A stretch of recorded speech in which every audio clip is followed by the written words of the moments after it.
নমস্কার, আমরা জয়রাম মাটি ছেড়ে এখন চলে এসেছি বিষ্ণুপুরে যে জায়গাটা এসেছি সেটি হচ্ছে মৃন্ময়ী মায়ের মন্দিরে। এই মৃন্ময়ী মায়ের মন্দিরে ছবি তোলা যেহেতু নিষিদ্ধ, সেই জন্য আমরা তুলতে পারছি না, কিন্তু আশেপাশে জায়গাগুলো আমরা দেখাচ্ছি। এর মধ্যে আমরা একটা ডোকরার যে দোকান, সেই ডোকরার দোকানে আমরা পাশে দাঁড়িয়ে রয়েছি, ডোকরার কাজগুলো দেখছি। বিভিন্ন মানুষ এসছেন, তাদের মধ্যে যে বিখ্যাত কিছু মানুষও রয়েছেন। আমরা তাদের সঙ্গে কথা বলার চেষ্টা করব, তারা যদি আমাদেরকে একটু সময় দেয়। তাদের বিভিন্ন জায়গায় আমরা দেখেছি, কিন্তু তাদের কথা যদি আমরা এই মৃন্ময়ী মায়ের মন্দিরে তারা এসছেন কেন এবং কী জন্য এই অঞ্চলে এসছেন, তারা কি ঘুরতে এসছেন কিনা, তাদের কাছ থেকে জানার চেষ্টা করব। অসাধারণ জায়গা, দারুণ জায়গা, এত সুন্দর জায়গা আপনারা ভাবলে অবাক হয়ে যাবেন। খুব সুন্দর জায়গা মৃন্ময়ী মায়ের মন্দিরের আর পাশে আমরা দাঁড়িয়ে রয়েছি। যেহেতু ছবি তোলা এখানে নিষিদ্ধ, তা আমরা সেই কাজটা করছি না। এবার এই ডোকরা মন্দিরে অনেকেই দাঁড়িয়ে রয়েছেন। এই ডোকরা মন্দিরের পাশে যে জিনিসপত্র কেনাকাটি হচ্ছে, সেই ডোকরার জিনিস এবং ডোকরার জিনিসগুলো আমরা একটু দেখাতে পারি। ওনার মন্দিরের পাশে যে ডোকরার দোকানটা রয়েছে, সেখানে আমরা একটু দেখানোর চেষ্টা করবো। কীভাবে এখানে একটা জিনিস কেনাকাটি হচ্ছে সেই ব্যাপারটা আমরা দেখার চেষ্টা করব। অসাধারণ একটা পরিবেশ। আমরা বিভিন্ন জায়গায় যাব, তার জায়গায় আমরা চলে এসেছি। অনেক রয়েছে, অনেক জিনিস রয়েছে। আমরা তাদের সঙ্গে একটু কথা বলার চেষ্টা করবো। দাদা, একটু কথা বলবেন। আমাদের সামান্য ইউটিউব, আমার ছেলেটা চেনা আপনাকে। আপনারা কেন এখানে ঘুরতে এসেছেন? হ্যাঁ, মানে আজকের এই আমাদের আমি বাঙালি খুলেছে আর কি আপনাদের এই বিষ্ণুপুরে আর কি, তো সেটার সূত্রেই কভার করার জন্য আসা। তো বিষ্ণুপুরে আসলে এখানে যেহেতু সিটি অফ টেম্পলস বলে একটা ফেমাস আর কি, এখানে এত সুন্দর সুন্দর ভাস্কর্য আছে, এত সুন্দর সুন্দর ঐতিহাসিক গুরুত্ব আছে মন্দিরগুলো, সেগুলো না ঘুরে দেখা যায় না, সেই জন্য আসা আর কি। কোথায় কোথায় ঘুরলে? আমি এখন অবধি মানে আমি ফার্স্টে মদনমোহন টেম্পল দিয়ে শুরু করলাম, তারপরে রাস মন্দির হয়ে এই দিকে আসলাম। কবে এসেছিলাম? আজকেই এসেছি সকালবেলা এসে, এখন 5:30 ট্রেন আছে, বেরিয়ে যাবো।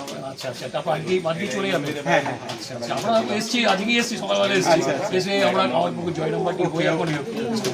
আর কোথাও যাওয়ার ইচ্ছে নেই? না, মানে যাওয়ার ইচ্ছে নেই না, মানে আজকে উপায় নেই, যেহেতু রোববার দিন বলে কথা, কালকে আবার ছেলেমেয়ে স্কুল শুরু হয়ে যাবে, সেই কারণে দাঁড়িয়ে আর কি। তো আপনাদের চ্যানেলের নাম? আমার জয়ন্ত সুর নাম দিয়ে করি। আচ্ছা, ঠিক আছে, জয়ন্ত সুর সার্চ করলে পেয়ে যাবে। আমি বেশি আমার সার্চ করে নয়, কিন্তু আমার ভিউটা হচ্ছে ভালোই। এবং আমরা কাজ করছি যে বিভিন্ন বিখ্যাত মানুষ, মানে যারা আমি নৃত্যাঞ্চলে থাকি, বেলগুড়িয়া, নৃত্যাঞ্চলে যারা বিখ্যাত মানুষ, সেই অঞ্চলটা মন্দির মসজিদ যা আছে সেগুলি একটা। ভালো লাগলো। আপনারা যারা এখনো সাবস্ক্রাইব করেননি, তারা পজিটিভলি সাবস্ক্রাইব করুন। এরকম চ্যানেল খুব কম আছে যারা কিনা এরকম টপিকের উপরে কাজ করছে, আর বাংলায় এরকম কন্টেন্ট পাওয়া খুবই দুষ্কর। তো এরকম চ্যানেলদেরকে সাপোর্ট করুন, একটুখানি সাবস্ক্রাইব করুন, যাতে আরও বেশি আমাদের যে বাংলার কালচার সেগুলো লোকেদের কাছে আরও পৌঁছে দেওয়া যায়। দারুণ, ধন্যবাদ আপনাকে আপনার সময় দেওয়ার জন্য। আমার ছেলেরা তো আপনাকে প্রচণ্ড ভাবে চেনে এবং আমাকে বারবার বলছি ওনারা এসছে না, তুমি একটু কথা বলো। আমার খুব ভালো লাগলো আপনাদের সঙ্গে কথা বলতে। আমরা এইবার আস্তে আস্তে এগিয়ে যাবো অন্যদিকে। ওনারাও যাচ্ছেন, ওরাও এখন দোকানের মধ্যে রয়েছেন। আশা করি আপনাদের এই এপিসোডটা দারুণ লাগবে। আমরা চেষ্টা করছি ভালো কিছু মানুষের খোঁজ নিয়ে তাদের কাছ থেকে আরও কিছু জেনে আপনাদের কাছে জানাবার জন্য। আমরা বিষ্ণুপুরে এসে আরও কিছু মন্দিরের যাব এবং তাদের সেই অঞ্চলের যে বিখ্যাত জায়গাগুলো সেগুলো বোঝার চেষ্টা করছি। নেক্সট আপনারা লক্ষ্য রাখুন। নমস্কার, আমরা এবার বিষ্ণুপুরে যে সমস্ত বিখ্যাত জায়গাগুলো আছে সেইগুলো একবার আপনারা দেখে নেবো। আমাদের সঙ্গে গাইড রয়েছে। তোমার নাম কি? জয়ন্ত দত্ত। আরে বাবা, আমি জয়ন্ত, আরেকজন জয়ন্ত দত্ত। এবার ওর কাছ থেকে আমরা জেনে নেবো আমরা এখন কোথায় আছি। তাহলে জেনে নেওয়া যাক, কি বলে না?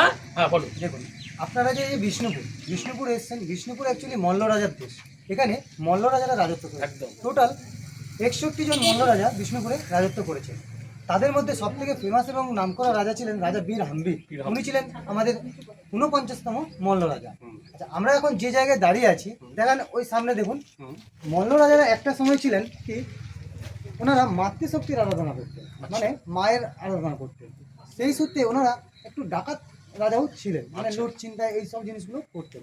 তো এইসব জিনিসকে নিজেদের মানে সুরক্ষিত রাখার জন্য, নিজেদের রাজধানীকে সুরক্ষিত রাখার জন্য প্রথমে দেখুন একটা ছোট গেট বানিয়েছিল। আচ্ছা, ছোট গেট, এবং ছোট গেটটার সাইডে দেখুন একটা পাহাড় দিয়ে ঘেরা থাকতো। এদিকে দেখেন যে পিলারে দেখছেন, এটা একটা পাহাড় ছিল। এবং পাহাড়ের পরে এই সামনের অংশটা ছিল পরীক্ষা। আচ্ছা এবং খাল ছিল। হ্যাঁ খাল, এই যে জল দেখছেন আচ্ছা, এই খালের পুরো জল ছিল আচ্ছা। এবং ফোল্ডিং রাস্তা করা থাকতো। আচ্ছা। এবং ওনারা যখন প্রবেশ করতেন রাস্তা আবার তুলে নেওয়া হতো। তারপরে এই যে মেন গেট দেখছেন, এই মেন ফোর্ট, এই দুর্গের মধ্যে প্রবেশ করতে হতো। আচ্ছা, এটা সৈন্যবাহিনী কথা থাকতো এবং সৈন্যবাহিনীরা এই দুর্গের মধ্যে যখন প্রবেশ করতো, হ্যাঁ, হ্যাঁ। আসুন এদিকে একটু চলুন আমরা একটু এগিয়ে যাই, আমরা একটু এগিয়ে যাচ্ছি জয়ন্তর সঙ্গে। দেখুন, এই যে ভেতরগুলোতে এর হ্যাঁ, ভেতরে দেখো, সৈন্যরা দেখো। থাকতো, আচ্ছা, এর ভেতরে সৈন্যরা থাকতো আচ্ছা। এবং এই দেখুন ছোট ছোট ছিদ্র করা আছে। আচ্ছা, এই ছিদ্র দিয়ে ওনারা পাহারা দিতেন এবং ছিদ্রগুলো দেখুন, দেখলে একটু ক্যারচা টাইপের মনে হয়, একদম সোজা নয়। তারও একটা কারণ আছে, কারণ ক্যারচা অবস্থায় থাকলে কি ভেতর থেকে যখন দেখবো আমরা শুধু দেওয়াল দেখতে পাবো না, সাইড দেখতে পাবো। একদম সোজা হলে কি দেয়াল টু দেওয়াল দেখতে পাবো। একদম একদম। এই জন্য ওনারা সেই হিসাব করে এই ছিদ্রগুলো বানিয়েছিলেন। এবং এই যে ফোর্টটা দেখছেন, এত বড় ফোর্ট, এই ফোর্টটা পুরোটাই ল্যাটারাইট দিয়ে বানানো। ল্যাটেরাইট। হ্যাঁ, ল্যাটারাইট মিন্স এটা বাংলা ভাষায় আমরা বলি মাকড়া পাথর। আচ্ছা, এই মাকড়া পাথর দিয়ে পুরো ফোর্টটা কিন্তু বানানো আছে। এবং ফোর্টটা কিন্তু দেখুন কোনো রড বা সিমেন্টের কোনো বাইন্ডিং কিন্তু নেই। না তখন তো সিমেন্ট ব্যবহার করা হতো না। সিমেন্টের পরিবর্তে যেটা করা হতো চুন, সুরকি, চিটাগুড়, বিউলির ডাল, মেথির জল, খয়ের সব একসঙ্গে পাঞ্চ করে এই জিনিসগুলোকে ব্যবহার করতেন। এবং ফোর্টটা পুরোটাই খিলানের মাধ্যমে দাঁড়িয়ে আছে। খিলান মানে একটার পর একটা পাথরকে দেখুন চাপে চাপে চাপে চাপে তৈরি করা হয়েছে। এবং আরেকটা জিনিস, ভালো জিনিস দেখায়, একটু আসুন এদিকে। এই যে গেট দেখছি, গেটের মাঝখানে দেখুন একটা পাথর ঝুলছে। পাথর ঝুলছে। এই যে লম্বা একটা পাথর নামানো আছে, এটাকে বলা হচ্ছে খিলানের লক কি। লক কি? হ্যাঁ, আচ্ছা কেন কি এই যে পাথরগুলো একটার পর একটা চাপানো আছে এবং ওইটা দিয়ে টাইট করা আছে। আচ্ছা। কোনো কারণে ওই লক কি নষ্ট হয়ে গেলে এগুলো আস্তে আস্তে আস্তে আস্তে খুলে খুলে পড়ে যেতে পারে। আচ্ছা এটাই হচ্ছে খিলানের মেন সিস্টেম। আচ্ছা এটা ছিল রাজাদের মেন পাহাড় মানে ফোর্ট বা দুর্গ বলা যায়। এরপরে চলে আসুন রাজবাড়িতে আমরা প্রবেশ করি। আচ্ছা আচ্ছা। আসুন একটু পজ করে দিন। তো আপনাদেরকে বললাম মল্ল রাজারা যে মাতৃশক্তির আরাধনা করতেন, ওনারা এই মানে একটু ডাকাত রাজাও ছিলেন এবং লুট চিন্তা এই জিনিসগুলো করতেন। পরবর্তীকালে 1600 খ্রিস্টাব্দের সময় ওনারা একটা কাহিনী ঘটনা ঘটে যায়, যার কারণে ওনারা বৈষ্ণব ধর্মে দীক্ষা নিতে বাধ্য হয়। বৈষ্ণব ধর্মে দীক্ষা নেওয়ার পরে ওনারা বিষ্ণুপুরে এতগুলো রাধাকৃষ্ণের মন্দির বানিয়েছেন। তাদের মধ্যে একটা মন্দির হচ্ছে রাধালালজি। আচ্ছা, সামনে মন্দির আসি, আসুন। শুনে নিন। যেটা আপনাদের এতক্ষণ বললাম যে এটা মল্ল রাজাদের যে বানানো 1600 খ্রিস্টাব্দের পর থেকে ওনারা যে বৈষ্ণব ধর্মে দীক্ষা নিয়েছিলেন, তারপরে একটার পর একটা রাধাকৃষ্ণ মন্দির বানিয়েছিলেন। তাদের মধ্যে অন্যতম হচ্ছে রাধালালজি। 1658 খ্রিস্টাব্দে এই মন্দিরটি বানানো হয়েছিল। আসুন মন্দিরটা যাই, ভেতরে প্রবেশ করি। পুরো মন্দিরের যে গেট এবং বাইরে পুরো মন্দিরটাই কিন্তু ল্যাটারাইট দিয়ে বানানো। পুরো মন্দির কিন্তু ল্যাটারাইট দিয়ে বানানো এবং মন্দিরের মধ্যে এখন আমরা আর কোনো বিগ্রহ দেখতে পাবো না। আচ্ছা ঠিক আছে। এবং মন্দিরটি যেটা আছে পুরো দেখুন প্রাচীরটা দেখুন এতটাই বড়, মানে কোনো বাইরের শক্তি ভেতরে কিন্তু প্রবেশ করতে পারতো না। এতটা সেইভাবে সেই মন্দিরগুলো এইভাবে ওনারা বানিয়ে রেখেছিলেন। আচ্ছা। ঠিক আছে। এসেছি বিষ্ণুপুর রাজবাড়ির কাছে। আপনারা দেখতে পাচ্ছেন রাজবাড়ি, সেই রাজবাড়ি আর নেই। তাদের রাজবাড়ির অবস্থা খুবই খারাপ হয়ে গেছে। এবার সেই রাজবাড়ির ব্যাপারে আমাদের সঙ্গে রয়েছে জয়ন্ত, সে কিছু বলবে। জয়ন্ত তুমি বলো। এটা ছিল অ্যাকচুয়ালি দেখুন, এটা ছিল বিষ্ণুপুর মল্ল রাজাদের মেন রাজবাড়ি। এই সামনের যে অংশটা আমরা দেখছি, দেখাও একটু সামনের অংশটা।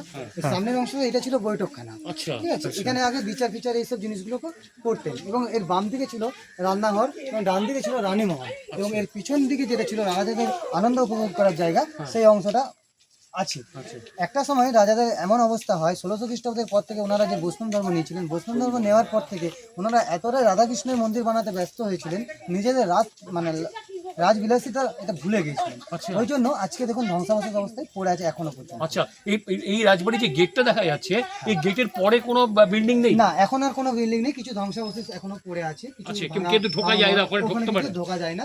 হাওয়া মহল, বিবি মহল এবং রানী মহারাজ যেখানে স্নান করতেন সেই পুকুর এবং যে ওয়াচ টাওয়ার সবগুলো ওখানে কিন্তু আছে, কিন্তু ওখানে যাওয়া যাবে না।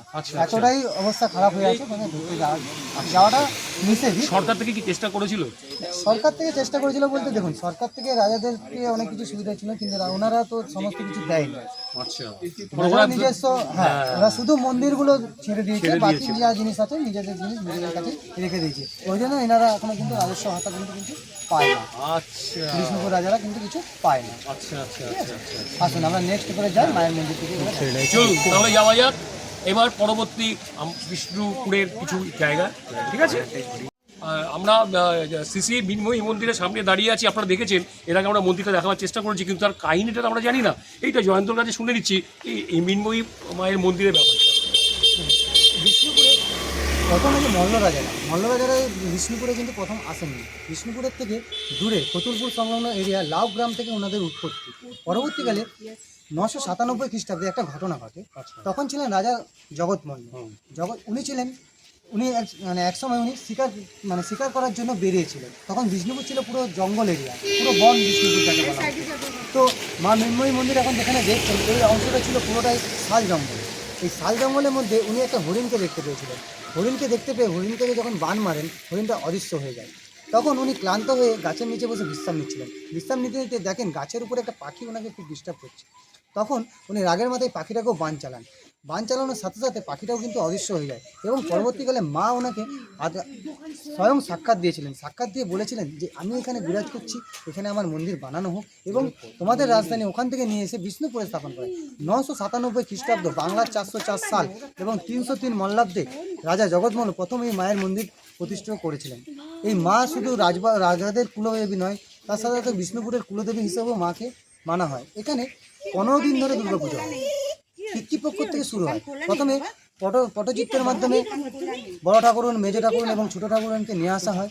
তারপরে মায়ের পুজো শুরু হয়। মা মৃন্ময়ী মন্দিরের পাশে একটা ছোট্ট কামান আপনারা দেখে এসেছেন। এই কামানকে রাজবাড়ির মেন গেটের বাইরে আগে নিয়ে যাওয়া হয়। অষ্টমীর দিন যে সন্ধি পুজো বা ফ্যান বলা হয়, সেই সময় ওই কামানকে রাজবাড়ির গেটের বাইরে নিয়ে যাওয়া হয়। এখনও পর্যন্ত এই রীতিতে চলে আসছে যে ওই কামানের আওয়াজ শুনে আগে মায়ের পুজো হবে, তারপর বিষ্ণুপুরে যত মণ্ডপ বা বাড়ির পুজো হয় তারপরে ওই পুজো শুরু হবে। অষ্টমীর দিন যে সন্ধি পুজোর সময় যদি আপনারা এখানে আসেন, এখানে পা ফেলার জায়গা পর্যন্ত আপনারা পাবেন না। এই মায়ের লাস্ট যে দুর্গাপূজা হলো, এই মায়ের বয়স হয়ে গেল 1027 বছর। এবছর যে দুর্গাপূজা হবে এই মায়ের বয়স হবে 1028 বছর। এখানে একটা প্রশ্ন আছে, এখানে কি মল্লরাজাদের ওই পরিবারটি তুমি দেখালে তারা কি অংশগ্রহণ করে পুজোতে? একমাত্র এই মন্দিরই মা মৃন্ময়ী একমাত্র মল্লরাজাদের হাতে এখনো আছে, রাজবংশের হাতে এখনো আছে, বাকি কোনো মন্দির নেই। এই পরিচালনাটা একমাত্র ওনারাই করেন। আচ্ছা, যা নিমন্ত্রণ যা কিছু করা সমস্ত কিছু একমাত্র করে, পুজো থেকে টাকা পয়সা খরচা করে সমস্ত কিছুটাই ওনারাই বহন করেন এখন। আচ্ছা, তাহলে আপনারা শুনলেন মৃন্ময়ী মায়ের সম্বন্ধে। এবার আমরা এবার অন্যদিকে যাব, আপনারা আমাদের সঙ্গে চলুন। ঠিক আছে, মন্দিরের কাছে আমরা চলে এসেছি। দেখুন, এবার মা মৃন্ময়ী তো বললাম যে বিষ্ণুপুরের প্রথম মন্দির। এবারে আমরা তার সামনে যে মন্দির দেখতে পাচ্ছি, মন্দিরটা দেখাও ভাই একটু। যে মন্দির আমরা দেখতে পাচ্ছি এটা হচ্ছে রাধেশ্যামের মন্দির। এই মন্দিরটি ছিল মল্ল রাজাদের বানানো শেষ মন্দির। এত যে রাধাকৃষ্ণের আমরা মন্দির দেখবো, তার মধ্যে সর্বশেষ মন্দির হচ্ছে এই রাধেশ্যাম। এই রাধেশ্যামের মধ্যে এই যে সামনের অংশটা আমরা দেখতে পাচ্ছি, এটাকে বলা হয় নহবত খান। আগে দুপাশে দু সাইডে, ওইদিকে দেখা হয়, দু সাইডে নহবত বসত। এই নহবতের আওয়াজ শুনে রাজাদের ঘুম ভাঙত এবং রাজামশাইরা যখন ভেতরে প্রবেশ করতেন, ওপর থেকে পুষ্পবৃষ্টি এবং নাকড়া বাজানো হতো রাজাদেরকে স্বাগত জানানোর জন্য। ভেতরে গেলে আমরা দেখতে পাবো মন্দিরটি পুরোটাই আপনার ল্যাটারেট দিয়ে বানানো। যেহেতু মন্দিরটি শেষ মন্দির বললাম, 1758 খ্রিস্টাব্দে পলাশী যুদ্ধে ঠিক 1 বছর পরে এই মন্দিরটি স্থাপন হয়। সেই সময় ব্রিটিশদের প্রবেশ, অতএব মন্দিরের গায়ে আমরা কিছু ব্রিটিশদেরও কর্মকাণ্ড দেখতে পাবো। চলুন আমরা মন্দিরের ভিতরে প্রবেশ করি, আসুন। চলুন। এটা বন্ধ করতে। আমরা এখন এসেছি বিষ্ণুপুরের জোড় বাংলো মন্দির। এই জোড় বাংলো মন্দিরের ব্যাপারে যেটা জানার, সেটা জয়ন্ত খুব সুন্দর করে বোঝাচ্ছে আপনাদের। আমরা তার কাছে জেনে নিচ্ছি এই জোড় বাংলো মন্দিরের কাহিনীটা। নেক্সট মন্দির আমরা, এটা জোড় বাংলা মন্দির। দেখুন মন্দিরটার দিকে তাকালে বুঝতে পারবেন, আগে যে গ্রাম বাংলার যে দুচালি বাড়ি হতো না, খড়ের বাড়ি, দুচালি দুটো বাড়ি নিয়ে উপরে একটা 4 চালের মন্দির তৈরি করা হয়েছিল। এই কারণে এটাকে বলা হচ্ছে জোড় বাংলা মন্দির। 1655 খ্রিস্টাব্দে মল্লরাজা রঘুনাথ সিং এই মন্দিরটি নির্মাণ করেছিলেন। মন্দিরের অরিজিনাল নাম হচ্ছে কেষ্ট রায়। রাধাকৃষ্ণের যে আরেক নাম কেষ্ট রায়, সেই কেষ্ট রায়ের বিগ্রহ কিন্তু এই মন্দিরের ভিতরে ছিল। মন্দিরের ফেমাস এই কারণে, এর গায়ে যে আমরা কাজগুলো দেখছি, অসংখ্য টেরাকোটার কাজ দেখতে পাবো, যার জন্য বিষ্ণুপুর ফেমাস। এই টেরাকোটার কাজ মন্দিরের গায়ে যেগুলো আছে, ম্যাক্সিমামটা আমরা রামায়ণ, মহাভারত এবং শ্রীকৃষ্ণ কীর্তনের কিছু অংশকে তুলে ধরা হয়েছে। একটু পারলে জুম করে দেখে নিতে পারেন।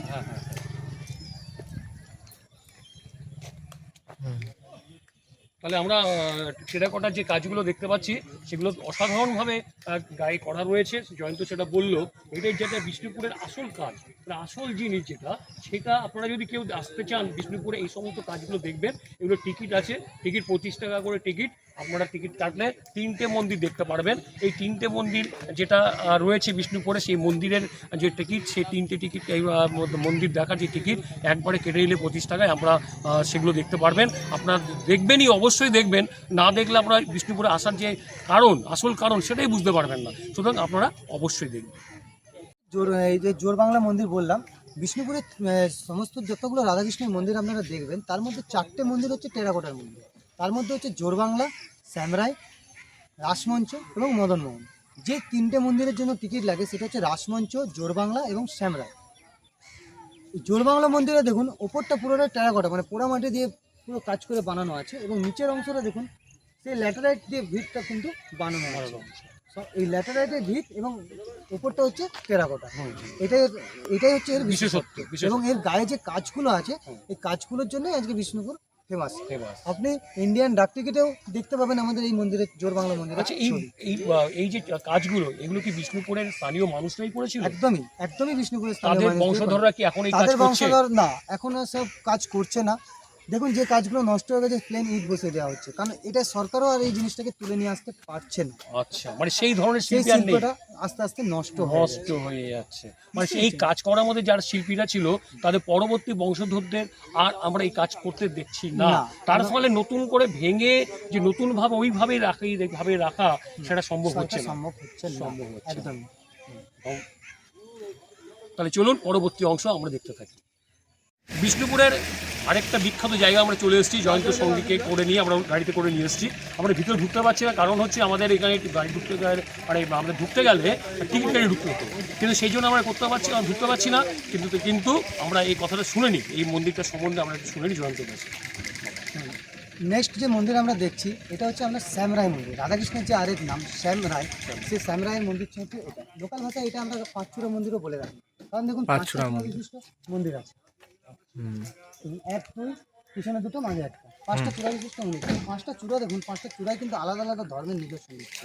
মাঝের চূড়াটা ভালো করে একটু লক্ষ্য করে দেখলে একটা ইসলামিক ভাব আছে, একদম উপরে মানুষটা। হ্যাঁ, ডান দিকে দেখুন আমরা একটু মানে খ্রিস্টানদের যেমন চার্চের টাইপের হয় সেরকম টাইপ। বাম দিকে দেখুন হিন্দুদের, বা এই পিছন দিকে আপনার সাউথ ইন্ডিয়ান টাইপ, বা ওইদিকে একটা মানে বৌদ্ধ বা জৈন দিকে। মানে এক সময় কী হতো, তখনকার দিনে তো একটা ধর্মভিত্তিক থাকে না, সর্বধর্ম মিলেমিশে এই মন্দিরগুলো কিন্তু বানানো হতো। এর আগে যে মন্দিরটা আমরা দেখলাম জোর বাংলা মন্দির, জোর বাংলা মন্দিরের গায়ে যে সমস্ত কাজগুলো আমরা বললাম, যে টেরাকোটার কাজ, রামায়ণ মহাভারত বা শ্রীকৃষ্ণ কীর্তনের যে আলাদা কাহিনী তুলে ধরা হয়েছে, সেম জিনিসগুলো আমরা এই মন্দিরের গায়ে দেখতে পাবো। অসংখ্য সূক্ষ্ম, এটা যেমন একটু বড় বড় আকারে ছিল, এবং একদম ছোটো ছোটোভাবে শিল্পগুলোকে ফুটে তোলা হয়েছে। এই কারণে এটা 1643 এর মধ্যে কি মূর্তি আছে? না, এখন আর কোনো বিগ্রহ নেই, পাবেন না। আচ্ছা, 1643 1643 খ্রিস্টাব্দে মল্লরাজা রঘুনাথ সিং এই মন্দিরটি নির্মাণ করেছিলেন, যিনি এর ঠিক পরেই আবার এই জোর বাংলা এই রাজাই নির্মাণ করেছিলেন। আচ্ছা আচ্ছা। তাহলে আমরা শুনলাম এই কাহিনী। এবার পরবর্তী আমরা যেটা আপনাদের কাছে দেব, সেটা নিয়ে আমরা আসছি, আপনারা দেখতে থাকুন। আমরা বিষ্ণুপুরে একটা বিখ্যাত জায়গায় এসেছি, মা সর্বমঙ্গলার মন্দির। এই ব্যাপারে অনেক ইতিহাস আছে, সেটা জয়ন্ত আমাদের বলবে, কারণ জয়ন্ত এই অঞ্চলের ছেলে। সে যেটা জানে সেটা ভুলভাল জানে না, সেটা সঠিক জানে। এই সঠিক কথাটা জানার জন্য কিন্তু আমরা এত পরিশ্রম করছি। আপনাদের যাতে বিষ্ণুপুরে আসবেন, সঠিকটা জেনে আসবেন, সঠিক জানাটা হচ্ছে আপনাদের দরকার। তাই এবার জয়ন্তর কাছে আমরা শুনে নিই। আসুন, এই যে দেখছেন সামনের মন্দিরটা, এটা হচ্ছে মা সর্বমঙ্গলা মায়ের মন্দির। এই কারণে বলি, এই মায়ের মন্দির এতটাই বিখ্যাত এই কারণে, এর ভেতরে দেখুন একটা আমরা বেল গাছ দেখতে পাচ্ছি, লম্বা দেখছেন বেল গাছ, গোড়াটা দেখুন ভেতরে। আচ্ছা, আমরা কম বেশি অনেকেই দেখবে ঠাকুর রামকৃষ্ণদেবকে চিনে থাকি। ঠাকুর রামকৃষ্ণদেব যখন, ওনার বাড়ি কামারপুকুর, উনি যখন কলকাতা যেতেন, তো বিষ্ণুপুরের পথ হয়ে ওনাকে যেতে হতো, কারণ উনি বিষ্ণুপুর স্টেশন থেকে ট্রেন ধরতেন। তো তখন কামারপুকুর থেকে বিষ্ণুপুর যে উনি যখন আসতেন, উনি হাঁটা পথে আসতেন। হাঁটা পথে আসার সময় এই বেলগাছের নিচেই উনি বিশ্রাম নিতেন। বিশ্রাম নেওয়ার সময় উনি এখানে প্রথমে মায়ের হাতের দর্শন পেয়েছিলেন। পরবর্তীকালে ওনারই আদেশে এখানে মায়ের মন্দির উনি বানিয়েছিলেন। সব থেকে আশ্চর্যকর জিনিস, ঠাকুর রামকৃষ্ণদেব মানে আজ থেকে 180 থেকে 200 বছর, প্রায় 180 বছর থেকে 200 বছরের মধ্যে ধরুন, এখনো দেখুন সেই গাছ জীবিত আছে এবং ফল দিচ্ছে। এই যে আমাদের আশ্চর্যকর জিনিস এটাই দেখার মধ্যে, এই বেল গাছ। কামারপুকুরে যেমন আম গাছ দেখেছেন, সেরকম আমাদের বিষ্ণুপুরে এই বেল গাছ দেখুন এখনো পর্যন্ত জীবিত এবং ফল দিচ্ছে। এটা একটা ঐতিহাসিক ব্যাপার। রয়ে গেছে এখানে। আচ্ছা, এই মন্দিরটা তো তুমি বললে 180 বা 200 বছর হয়ে গেছে, তার এই যে ফলটা হচ্ছে বা এই মন্দির সংরক্ষণ কারা করছে? এই মন্দির এখানে লোকাল, এখানে যারা লোকাল আছে এই লোকাল কমিটির থেকে এখানে তৈরি মানে মন্দির সংরক্ষণ কমিটি বা- রয়েছে। হ্যাঁ, মন্দির কমিটি আছে, কমিটি এরা দেখাশোনা করেন। এবং এই সর্বমঙ্গলা মায়ের যে পুজোটা হয়, যে সর্বমঙ্গলা মা হচ্ছে অ্যাকচুয়ালি মা দুর্গার আরেক নাম বা আরেক রূপ। সে মা দুর্গার যেরকম পুজো হয় দুর্গা পুজোর সময়, এখানেও সেই দুর্গা পুজোর সময় দুর্গাপূজার সময় আমার সেই হয়। পুজো হয়, একদম। সেখানে তখন কি মেলা মেলা বা অন্য কিছু জনসমাগম হয়? হ্যাঁ, মেলা বলতে এরকম পুজোতে যেরকম ভিড় টিড় হয় সেরকমটা চলে। মানে স্থানীয় স্থানীয় মানুষ মানুষের আসা যাওয়া আছে। এখানে বিখ্যাত কোন পুজো আছে তোমাদের? আমাদের এখানে বিষ্ণুপুরে? বিখ্যাত পুজো বলতে গেলে যেরকম হয় দুর্গা পুজো তো আছে এক নম্বর, দুই নম্বর হচ্ছে আপনার রথ, উল্টো রথ। উল্টো রথ। উল্টো রথ হচ্ছে আমাদের বিষ্ণুপুরের সব থেকে ফেমাস। আচ্ছা, কেন, কারণটা কিছু আছে? কারণ হ্যাঁ, কারণ অবশ্যই আছে। উল্টো রথের সময় যেটা হয় আমাদের মদন গোপাল এবং লালজি। মদন গোপাল হচ্ছে আপনার 11 পাড়া, লালজি হচ্ছে 8টা পাড়া নিয়ে একটা কমিটি হয়। তো কমিটির মধ্যে কম্পিটিশন চলে, কে কার কত খরচা করতে পারে, কে কত খরচা করতে পারে, মানে কে কত ভালো পরব বার করতে বা প্রশাসন বার করতে পারে সেটা না, কে কত খরচা করতে পারে। সেই হিসাবে দেখতে গেলে আমাদের বিষ্ণুপুরে উল্টো রথ সব থেকে ফেমাস। যদি কয়েকটা দিন আগেই তো উল্টো রথ ফিরে যাবে, উল্টো রথের সময় যদি আপনারা আসতেন দেখতে পেতেন লাইটের বোর্ড, কীভাবে রথ বেরোয়, সব মানে সব থেকে ফেমাস আমাদের এখানে উল্টো রথ। উল্টো রথ। তাহলে আপনারা উল্টো রথের কথা শুনলেন, এখানে বিখ্যাত, আপনারা আসবেন বিষ্ণুপুরকে। অবশ্যই, বিষ্ণুপুর বিষ্ণুপুরে যে ঐতিহ্য, যে সুন্দর সুন্দর জায়গাগুলো আছে সেগুলো আপনারা দেখবেন। এরপর পরবর্তী আমরা একটু অন্য জায়গায় চলে যাচ্ছি, আর সেই কাহিনীটা আমরা জয়ন্তর কাছে শুনবো। সেই কাহিনীটা কি সেটা আমরা একটু জেনে নেবো। আমরা এরপরে কোথায় যাচ্ছি জয়ন্ত? এরপরে আমরা দেখবো লালবাঁধ। লালবাঁধ বিষ্ণুপুরে টোটাল আমাদের ভাই এদিকে আসো, বিষ্ণুপুরে টোটাল আমাদের 7টা বাঁধ আছে। সেই 7টা বাঁধের মধ্যে সব থেকে ঐতিহাসিক এবং পুরনো বাঁধ হচ্ছে এই লালবাঁধ। বাঁধের দিকে দেখো, এই বাঁধ, এই যে জলাশয় দেখছি এটাকে বলা হচ্ছে বাঁধ। অ্যাকচুয়ালি এই লালবাঁধটা এতটাই ফেমাস এই কারণেই, আপনারা কম বেশি অনেকে লালবাইয়ের নাম শুনে থাকবেন। লালবাই ছিলেন একজন নৃত্যশিল্পী। উনি আগে মুর্শিদাবাদে নবাবের রাজসভায় নৃত্য করতেন। আচ্ছা। পরবর্তীকালে আমাদের যে রাজা ছিলেন, রাজা দ্বিতীয় রঘুনাথ সিং, ওনাকে দেখে খুব পছন্দ হয়ে যায় আচ্ছা। এবং ওনাকে তুলে নিয়ে চলে এসেছিলেন। আচ্ছা। অ্যাকচুয়ালি ভাই পড়ে যাবে। দেখেছি, হ্যাঁ। তো উনি একসময় কি করেছিলেন, মানে লালবাইকে নিয়ে চলে আসে। লালবাই অপরূপ সুন্দরী ছিলেন এবং 6 ফুট হাইট ছিলেন। আচ্ছা। তো পরবর্তীকালে ওনাকে যখন নিয়ে আসা হয় এখানে, রাজার সাথে একটা সম্পর্কে জড়িয়ে পড়ে এবং পরবর্তীকালে লালবাই প্রেগনেন্ট হয়ে যায়। আচ্ছা। কিন্তু তখন যিনি রানীমা ছিলেন, রানীমা সেই জিনিসটা মেনে নিতে পারেনি। রানী পদ্মাবতীর আদেশে প্রহরীরা কী করেছিলেন, লালবাইকে নিয়ে এখানে নৌকো ভ্রমণ করতে নিয়ে এসেছিলেন আচ্ছা। এবং রানীমার আদেশে প্রহরীরা ওনাকে হত্যা করে এই জলের মধ্যে ফেলে দিয়েছিলেন। আচ্ছা। পরবর্তীকালে দেখা যায় এই বাঁধের জল পুরো লাল হয়ে যায়। ওই জন্য পরবর্তীকালে এই বাঁধের নাম, লালবাই স্মৃতির উদ্দেশ্যে বাঁধের নাম লাল বাঁধ রাখা হয়েছিল। দেখুন আজকে দেখি, আচ্ছা, একটু আমরা দেখি তাহলে। হ্যাঁ অবশ্যই পুরোনো বাঁধ এবং ঐতিহাসিক বাঁধ একটু দেখে নিন। আচ্ছা, এই বাঁধ বলতে আপনি এটা একটা নদী কি? না, বাঁধ জলাশয়। বলছো? ওই বাঁধ জলাশয় জিনিসটা যে, আলাদা। আচ্ছা, এটা জলাশয়, সেই জন্য এটাকে যেহেতু বাঁধ দেওয়া হয়েছিল কোনো কারণে, সেই জন্য এটা লালবাঁধ নাম হয়েছে। এবং লালবাঁধের কাহিনীটা আপনারা শুনলেন, লালবাঁধের নামটা কি করে তৈরি হলো এটা এবার জয়ন্ত আর খুব সুন্দরভাবে আপনাদের বুঝিয়ে দিলেন। তো আমরা একটু সামনে যাব এবং দেখবো কতখানি বিস্তৃত অঞ্চল জুড়ে এই লালবাঁধটা রয়েছে। অসাধারণ দৃশ্য, অসাধারণ দৃশ্য আপনারা দেখতে পাচ্ছেন। চারিদিকে জল আর জল, জল আর জল, চারিদিকে অপূর্ব সৌন্দর্য, অপূর্ব সৌন্দর্য। এবং চান করার জায়গাও রয়েছে, চান করছে। এই ঘাটটা, এর ঘাট কিন্তু বিভিন্ন দিকে রয়েছে। এই ঘাটগুলো আমরা বিভিন্ন দিকে দেখতে পাচ্ছি, বিভিন্ন দিকে ঘাটগুলো রয়েছে এবং মাছও মনে হয় প্রচুর আছে। আচ্ছা জয়ন্ত, তোমাকে জিজ্ঞাসা করবো, এখানে কি মাছ ধরার ব্যবস্থা আছে নাকি? হ্যাঁ, মাছ তো চাষ হয়, মাছ চাষ হয়, মাছ চাষ হয়। আর আমরা ছিপ নিয়ে মাছ ধরতে দেখছি। হ্যাঁ, ওনারা ধরেন, লোকাল ছেলে যারা আছে তারা এমনি ছিপ। আচ্ছা, এটা কার আন্ডারে রয়েছে? এটা কি সরকার? গভর্নমেন্ট, একদম গভর্নমেন্ট। গভর্নমেন্টের আন্ডারে। আচ্ছা আচ্ছা আচ্ছা, পুরোটা গভর্নমেন্টের আন্ডারে। আচ্ছা আচ্ছা। আর এখানে এখন স্নান করা, এই ঘাটটা যে ঘাটটা দেখাচ্ছি, এখানে ঘাটে কি স্নান করা যায় এখন? এই ঘাটটা স্নান করা যায় না, এটা একমাত্র মায়ের ঘাট। মা সর্বমঙ্গলা মায়ের যে মন্দির আপনারা এইমাত্র দেখলেন, তার পূজা আচারের জন্য এই ঘাটটা ব্যবহার করা হয়। স্নান টান করতে গেলে সাইডে আরও জায়গা আছে, ওই পাড়ে বসার জায়গা। বা আমাদের যিনি মানে এসডিপি যে আগে ছিলেন মানসবাবু, উনি অনেকটাই সংরক্ষণ এই জায়গাটা করে দিয়ে গেছেন এবং একটা টুরিস্ট স্পট হিসাবে ব্যবহার করে গেছেন। মানে ওখানটা পুরো বসার জায়গা বা আড্ডা মারার জায়গা, দোকানপাতি অনেক কিছু এখানে লাগিয়ে দেওয়া হয়েছে। আচ্ছা, এই অঞ্চলটা বিশাল অঞ্চলকে নিয়ে রয়েছে। এখন তো আমরা খালি চোখে যেটা দেখছি 4 ভাগের 1 ভাগ দেখছি স্যার। আচ্ছা। আরও 3 ভাগ ছিল, ওগুলো সব সাইডে যত মানে যতটা চোখ যেত ততটাই জল ছিল, আচ্ছা, ততটাই জল ছিল। সেগুলো আস্তে আস্তে আস্তে আস্তে এবারে যেটা হয় পুকুর চুরি, আচ্ছা। মাটি ভিজে বিক্রি হয়ে গেছে। আচ্ছা আচ্ছা এই জন্য বাঁধ এখন আমরা ছোট দেখতে পাচ্ছি, কারণ এটা 4 ভাগের আমরা 1 ভাগ দিচ্ছি। আচ্ছা, এখানে এমনি নৌকা বিহার ওই সমস্ত কিছু করা হয় না? হ্যাঁ, নৌকো বিহার করা হয়, বোটিং চালু আছে। এটা এখন নয়, এটা আপনার ওই ডিসেম্বর থেকে শুরু হয়, নভেম্বর ডিসেম্বর থেকে আচ্ছা আচ্ছা আচ্ছা, ওটা স্থানীয় প্রশাসন ফরেস্ট প্রশাসন থেকে এটা মেনটেন করা হয়।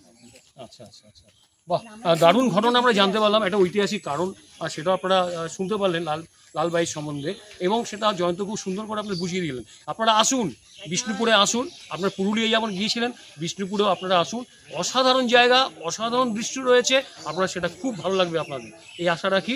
এবং নেক্সট আমরা দেখি আমরা কি আপনাদের দেখাতে পারি।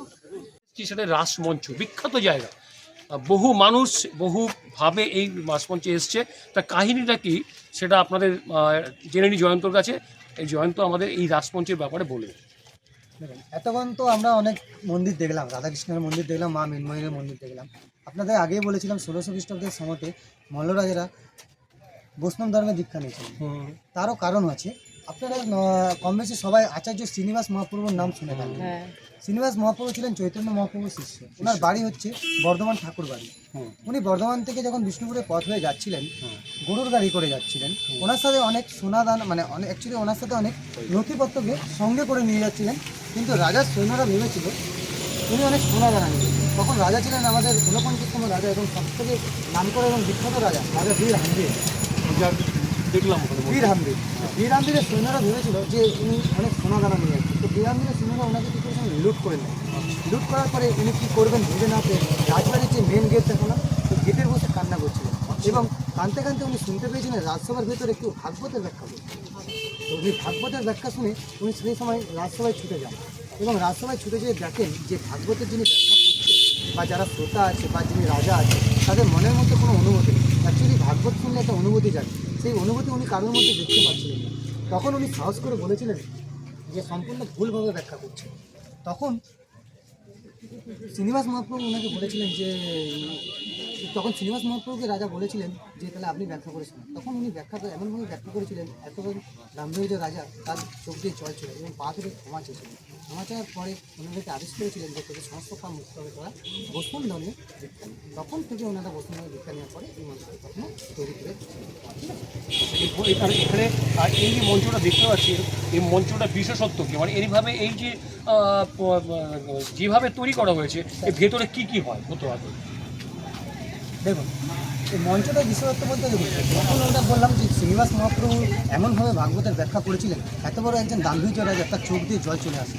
তখন শ্রীনিবাস মহাপ্রভুর চরণ ধরে যখন রাজা ক্ষমা চেয়েছিলেন, ক্ষমা চাওয়ার পরে রাজাকে উনি আদেশ করেছিলেন যে তোদের সমস্ত পাপ মুক্ত হবে, তোরা বৈষ্ণব ধর্মে দীক্ষা নেবে। 1587 খ্রিস্টাব্দে রাজা বীর হাম্বির প্রথম বৈষ্ণব ধর্মে দীক্ষা নেওয়ার পরে এই মঞ্চটি বানিয়েছিলেন। এটা কিন্তু কোনো মন্দির নয়, এটা মঞ্চ। এটি 108টা দরজা বিশিষ্ট মঞ্চটি, 108টা দরজা আছে। শ্রীকৃষ্ণের যে 108 নাম, সেই 108 নামের বিগ্রহ কিন্তু নিয়ে আসা হতো এবং মন্দিরের গেটে গেটে সাজিয়ে রাস উৎসব পালন করা হতো। আচ্ছা, সেই রাস উৎসব পালন করা দেখে 1600 খ্রিস্টাব্দে শ্রীনিবাস মহাপ্রভু এই মঞ্চের নাম দিয়েছিলেন রাসমঞ্চ। রাসমঞ্চ। সেই 1600 খ্রিস্টাব্দ থেকে 1930 খ্রিস্টাব্দ পর্যন্ত এখানে রাসমেলা পালন করা হয়েছে। পরবর্তীকালে রাজাদের রাজত্ব চলে যাওয়ার পর থেকে আস্তে আস্তে রাস উৎসবটাকে সরকার থেকে বন্ধ করে দেওয়া হয়। মঞ্চটি দেখুন, পুরোটাই নিচটা হচ্ছে আপনার ল্যাটেরাইট দিয়ে বানানো এবং ওপরটা পুরোটাই পোড়ামাটি। আমাদের ক্যামেরাম্যান সৌমদীপকে বলবে একটু দেখাতে। একটু ঘোরো, কোনো অসুবিধা নেই। অসুবিধা নেই। নিচটা হচ্ছে আপনার নিচের অংশটা দেখুন পুরো ল্যাটেরাইট দিয়ে এবং ওপরটা হচ্ছে টেরাকোটা পোড়ামাটি দিয়ে। এবং আরেকটা জিনিস আপনাদেরকে আগের মন্দিরেও দেখেছিলাম, সর্বধর্ম মিলেমিশে কিন্তু মন্দিরগুলো বানানো হয়েছিল তখন। দেখুন, এটাই হচ্ছে রাধাকৃষ্ণের মন্দিরের মধ্যে সর্বপ্রথম মন্দির কিন্তু এইটাই। আচ্ছা, এটাই, তারপরে সমস্ত মন্দির তৈরি হয়েছিল। তো দেখুন, মাছটা দেখুন একটু মিশরীয় টাইপ দেখতে পাচ্ছেন, পিরামিড টাইপ। এবং ওনা থেকে টিলাগুলো দেখছি, দেখুন আমাদের হিন্দুদের যে মঠ বা মন্দির হয় একদম। এবং হ্যাঁ তার পাশেরগুলো দেখুন যে টিলাগুলো একটা ইসলামিক টাইপের, বুঝতে পেরেছেন? এবং সর্বধর্ম মিলেমিশে তখনকার দিনে এই মঞ্চটি বানিয়েছিলেন। 1600 খ্রিস্টাব্দে শ্রীনিবাস মহাপ্রভু এই রাস উৎসব পালন করে দেখে এই মঞ্চের নাম দিয়েছিল রাসমঞ্চ। সেই শ্রীনিবাস মহাপ্রভুর দৌলতে আজকের এই বিষ্ণুপুরকে বলা হয় গুপ্ত বৃন্দাবন। আচ্ছা, শ্রীনিবাস মহাপ্রভুর চরণে আসার পরে রাজা বৈষ্ণব ধর্মে নিয়েছিলেন। বৈষ্ণব ধর্ম নেওয়ার পরে প্রথম এই মঞ্চ, তারপরে আস্তে আস্তে সমস্ত রাধাকৃষ্ণের মন্দির বানিয়েছিলেন। এতটাই রাধাকৃষ্ণের মন্দির ওনারা বানিয়েছিলেন, বিষ্ণুপুরকে গুপ্ত বৃন্দাবন হিসাবেও বলা হয়। আজকে সেই শ্রীনিবাস মহাপ্রভুর সমাধিস্থলও আমাদের এই বিষ্ণুপুরেই রাজা রেখে গেছেন, মানে ওনাকে আর বাড়ি ফেরত দিতে পারেন।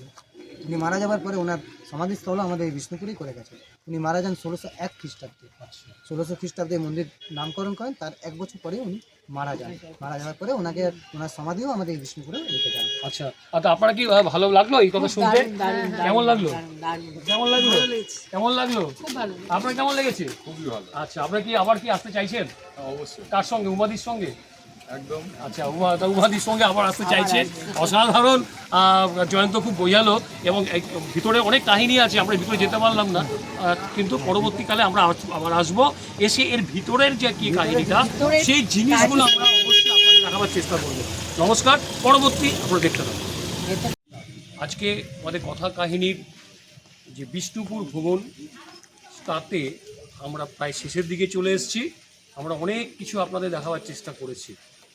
বৃষ্টি শুরু হয়ে গেছে, সকালে যখন বেরিয়েছিলাম তখন প্রচণ্ড গরম ছিল, কিন্তু আজকে এখন বৃষ্টি চলছে, দেখতে পাচ্ছেন চারিদিকে বৃষ্টির ফোঁটা পড়ছে। তার মধ্যে আমাদের সঙ্গে জয়ন্ত এবং ক্যামেরাম্যান সৌম্যদীপ সুর বহুক্ষণ ধরে ও ক্যামেরা ধরে রেখেছে, আর জয়ন্ত আমাদের সঙ্গে রয়েছে। এবার আমরা এসছি দলমাদল কামান। কামান মানে জানেন আপনারা, যেটা যুদ্ধে ব্যবহার করে। এবার তার কাহিনীটা আপনাদের শোনাবে জয়ন্ত দত্ত। নমস্কার। এটা হচ্ছে আপনার দলমাদল কামান। দল মাদল, অ্যাকচুয়ালি দল শব্দের অর্থ হচ্ছে শত্রু, আর মাদল মানে হচ্ছে দমন করা বা মর্দন করা। শত্রু দমনের জন্য এই কামান ব্যবহার করা হয়েছিল। 1742 খ্রিস্টাব্দে একটা ঘটনা ঘটে। তখন রাজা ছিলেন রাজা গোপাল সিং। তো ওনারা বৈষ্ণব ধর্মে দীক্ষা নেওয়ার পর থেকে এতটাই হরিনামের প্রতি ভক্তি হয়ে গেছিল যে ওনারা যুদ্ধ এইসব জিনিস বন্ধ করে দিয়েছিল। তখন মারাঠি সৈন্য, যাকে আমরা বর্গি বলি, মারাঠির ভাস্কর পণ্ডিত, উনি ওনার দলবল নিয়ে বিষ্ণুপুরে মল্লরাজাদের উপরে হানা করেছিলেন। হানা করার সময়তে উনি তখন রাজা কী করবেন কিছু খুঁজে পাচ্ছিলেন না। তখন রাজা বিষ্ণুপুরবাসীর উদ্দেশ্যে একটা কথা বলেছিলেন, বাড়িতে বসে হরিনাম জপ করার জন্য, এবং রাজা স্বয়ং বাবা মদন মোহনের শরণাপন্ন হয়েছিলেন। পরের দিন দেখা যায় এক 5 বছরের বাচ্চা ছেলে দু বগলে দুটো কামান নিয়ে পাল্টা বর্গীদের উপরে আক্রমণ করেছে। কিন্তু কেউ তো বিশ্বাস করতে পারেনি, কে এত বড় কামান কে তুলতে পারে। বিশ্বাস করার জন্য ওনারা প্রথমে বাবা মদন মোহন মন্দিরে যান। মন্দিরে যাওয়ার পরে মন্দিরের গর্ভগৃহ যখন খোলা হয়, দেখা যায় ভেতর থেকে বারুদের স্মেল আসছে এবং বাবার গোটা গায়ে হাতে বারুদও ভর্তি। তাও তো কেউ বিশ্বাস করতে পারছিল না যে বাবা স্বয়ং কীভাবে কামান চালাতে পারে। তখন এক গোয়ালা ঘটনাক্রমে সেই মন্দিরে প্রণাম করতে যায়। প্রণাম করতে গিয়ে দেখা যায় বাবার হাতের একটা বালা নেই, মানে বাবা মদন মোহনের হাতের একটা বালা নেই, কিন্তু আরেকটা বালা দেখা যাচ্ছে ওই গোয়ালার হাতে। তখন গোয়ালাকে যখন সবাই মিলে ধরা হয় এবং জিজ্ঞাসা করা হয় যে এই বালা তুমি কোথায় গেলে, তখন উনি বলেছিলেন যে এরকম যুদ্ধ পিপাসী একজন ফিরে আসছিলেন, ওনার খুব পিপাসা পেয়েছিল। তখন উনি আমার কাছে দই মাখন খেয়েছিলেন এবং আমাকে পয়সা না দিয়ে এই বালাগালা উপহার দিয়েছিলেন। তখন থেকে স্বয়ং রাজা এবং বিষ্ণুপুরবাসী বিশ্বাস করতে বাধ্য হয়েছিলেন যে সেই বর্গীদেরকে তাড়ানোর জন্য স্বয়ং মদন মোহন এই কামান চালিয়েছিলেন। 1742 সালের ঘটনা, কিন্তু কামানটা তৈরি হয়েছিল 1600 খ্রিস্টাব্দে রাজা বীর হাম্বিরের সময়। কামানটা 63টা লোহার রিংকে একসাথে পিটিয়ে তৈরি করা হয়েছিল এবং এই কামানটি যিনি বানিয়েছিলেন, এই কামান ওনার নাম হচ্ছে জগন্নাথ কর্মকার। উনি ছিলেন আমাদের এই বিষ্ণুপুরেরই বাসিন্দা। তাহলে আপনার এই দলমাদল কামান সম্বন্ধে শুনলেন। আপনার এবার যে আমাদের বলেছে তার সম্বন্ধে আপনার একটু বলি। ছেলেটি বিষ্ণুপুরে থাকে এবং বিষ্ণুপুরের যে সৌন্দর্যময় অঞ্চল সে এবং পোড়া মাটির যে কাজ, সেই সমস্ত কাজগুলো এবং তাদের যে দুষ্টপ্রদ স্থানগুলো আছে সেগুলো দেখানোর জন্য সে রীতিমতো পড়াশোনা করেছে এবং তাদের কোর্সগুলো কমপ্লিট করে আজকে সে আমাদের গাইড হিসাবে কাজ করছে। এবং তার ফোন নাম্বারটা আপনারা শুনে নিন। যদি কোনোদিন বিষ্ণুপুর আসেন আপনি ওর সঙ্গে যোগাযোগ করবেন এবং আশা করি ও আপনাদের যেভাবে এই অঞ্চলটা ঘুরে দেখাবে তাতে আপনাদের মনে শান্তিও আসবে। তোমার ফোন নাম্বারটা একটু বলুন। 8250-082-605। তাহলে আপনারা শুনতে পেলেন এই ফোন নাম্বারটা, এবং আশা করি আপনারা ওর সঙ্গে যোগাযোগ করবেন। এবং পরবর্তী এখন আমরা একটু যাচ্ছি, কোথায় যাচ্ছি আমরা? মদন মোহনের মন্দির। আচ্ছা, যে মদন মোহন নিয়ে কথা হচ্ছিল সেই মদন মোহনের মন্দিরের কাছে গিয়ে মন্দিরে গিয়ে আমরা আমাদের অনুষ্ঠানটা শেষ করব এবং আমরা আজকে বিষ্ণুপুর ভ্রমণ সেটা দিয়ে শেষ হবে। তারপর আমাদের কলকাতায় ফিরব। নমস্কার।